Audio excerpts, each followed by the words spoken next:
Baru-baru ini dunia advokat dikejutkan oleh statement atau pernyataan dari Menko Polhukam, Profesor Yusril, mengatakan bahwa berdasarkan Undang-Undang Advokat nomor 18 tahun 2003, bahwa Peradi memiliki kedudukan sebagai state organ atau organ negara. Itu yang pertama. Yang kedua, merupakan satu-satunya organisasi advokat. Di luar itu bukanlah organisasi advokat, melainkan hanya ormas. Statement ini mesti diperjelas kembali oleh Prof. Yusril, apa yang dimaksud dengan organ negara itu. Menurut pemahaman kami, organ negara itu sebuah organ atau badan.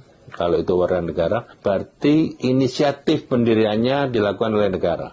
Kemudian dikelola oleh instrumen-instrumen negara. Yang terakhir dibiayai oleh negara, dalam hal ini adalah APBN. Pertanyaannya, apakah advokat masuk dalam kriteria itu? Apakah pendirian advokat diinisiasi oleh negara? Apakah dikelola oleh instrumen negara? Dan apakah juga dibiayai oleh APBN atau keuangan negara? Ternyata kan tidak gitu. Artinya bisa dikatakan advokat itu organisasi sipil gitu, yang kebetulan dikategorikan sebagai organisasi profesi. Kemudian yang kedua, apakah benar Peradi itu merupakan satu-satunya organisasi yang diamanatkan oleh Undang-Undang Advokat? Undang-Undang Advokat hanya mengamanatkan single bar, adanya satu organisasi advokat. Tapi kan belum tentu Peradi gitu. Faktanya Peradi sendiri juga banyak gitu kan. Ada beberapa. Artinya memang seperti itu. Bukan berarti itu harus ditafsirkan sebagai Peradi gitu. Kalaupun memang negara menghendaki atau masyarakat advokat menghendaki single bar, ya mesti dibicarakan secara bersama.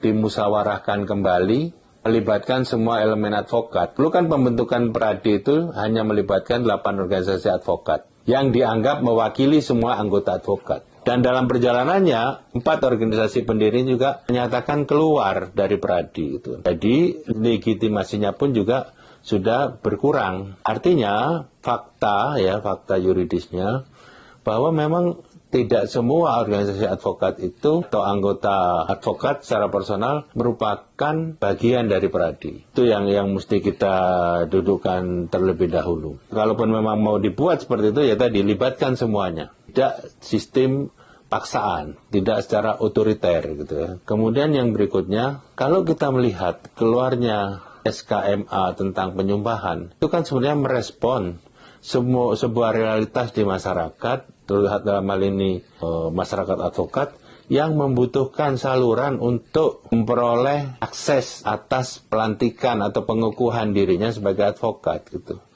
Dan kewenangan itu hanya ada di pengadilan gitu. Kalau ke pengadilan nggak mau bagaimana gitu kan.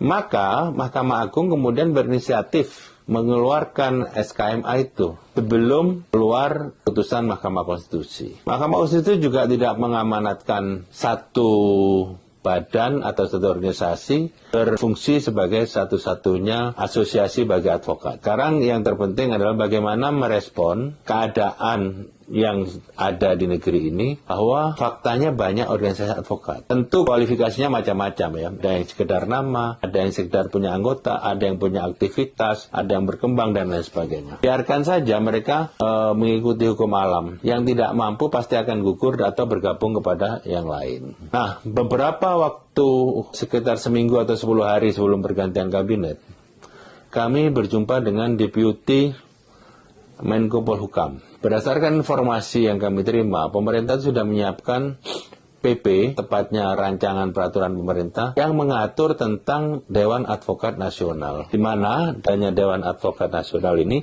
maka akan ada standarisasi tentang organisasinya itu sendiri, tentang pendidikannya, dan tentang kode etiknya. Sehingga penyatuan itu menjadi alami begitu. Yang penting standarisasinya dilaksanakan gitu. Mungkin saya memahami PP ini sebagai langkah awal kalau memang mau nanti akan ada penyatuan gitu. Tetapi langkah ini mungkin terhenti setelah ada pergantian Menko Hukum ya, Pak Yusril dan wakilnya Pak Oto, yang notabene Pak Oto ini ketua Peradi gitu kan. Pasti ada konflik of interest di sini gitu ya. Sehingga kemudian cita-cita beliau untuk mewujudkan single bar ini, dalam hal ini Peradi gitu ya, itu akan dilaksanakan dengan sedikit banyak menggunakan pengaruh jabatan yang melekat pada dirinya. Seperti statement dia akan menyampaikan ke Mahkamah Agung agar merevisi SK tentang penyumpahan dan lain sebagainya. Perlu juga kita lihat sejarah organisasi advokat ini adalah sejarah sebuah organisasi yang independen gitu kan. Yang melekat di dalamnya adalah semangat perjuangan untuk menegakkan kebenaran dan keadilan.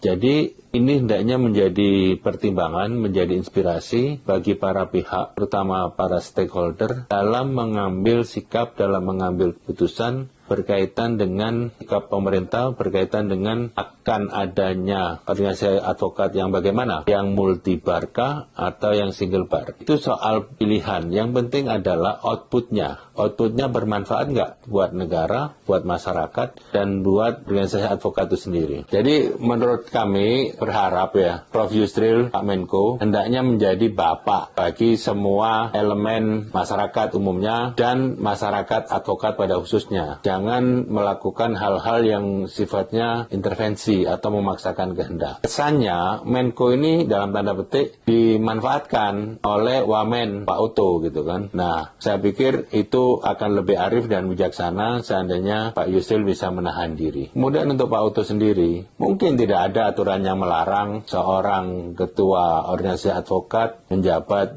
jabatan publik. Tapi dari sisi nilai yang lebih tinggi dalam hal ini etika, itu mungkin bisa menjadi pertimbangan pribadi gitu ya. Apakah patut ya kan menduduki jabatan yang bersinggungan dengan profesinya sendiri gitu kan. Nah, itu yang bisa menjawab nuraninya Pak Oto sendiri gitu kan. Dan dari jawaban itu kita bisa mengukur sejauh mana kearifan dan kebijakan beliau. Itu kira